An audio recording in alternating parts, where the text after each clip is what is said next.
Ladies and gentlemen, welcome to a slight teaser for the audiobook of Legions of Orion, Star Crusades Nexus Book 1, written by Michael G. Thomas. I am Brad McDowell, the narrator. I hope you enjoy this little teaser. We've got a lot more coming up. 7 years later. Jensen moved along the poorly lit corridor and kept his head down low. He had been waiting 2 decks lower, now for almost 2 days, and fatigue was setting in. After what seemed like weeks, the engineering team finally packed up their equipment, and he was able to move. As he approached the main gantry, he could make out a 2-man Marine patrol that was busy inspecting a security monitoring unit.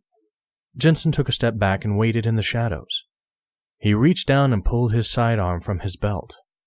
It was a modern, low-velocity slug thrower, and the kind of equipment that could be found at any main weapons dealer in the Alliance.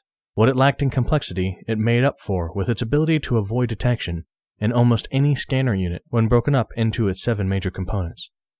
It carried just 5 shots, but each was handmade and designed to kill at subsonic speeds, and the perfect weapon for use on a starship. "What's that?" asked one of the Marines. The second of the 2 moved from the unit and peered into the shadows that lurked all around their position. The ship, for lack of a better word, had been constructed in a rush, and much of it was no more than glorified gantries and access corridors taken from other vessels and stations.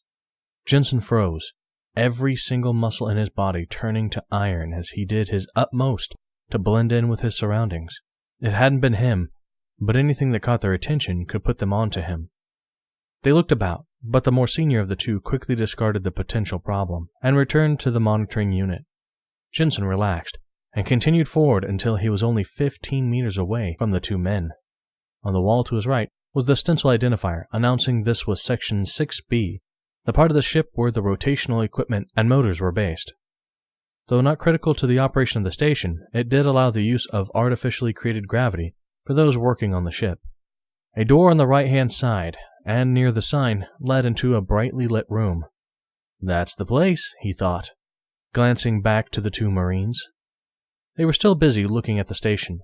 He took a deep breath and lurched across the open space and pushed open the door. Without thinking, he stepped inside and pulled the door shut behind him. Inside were 2 women playing cards. They wore engineers' overalls, and a series of displays ran along one side of the small room. He pointed the gun at them both, lifting his hand to his mouth for silence.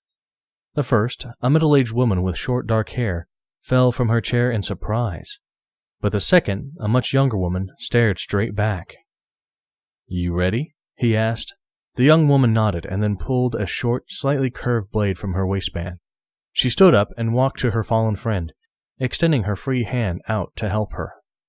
As the fallen woman reached up to hold her hand, the blade flashed across, slashing open her throat.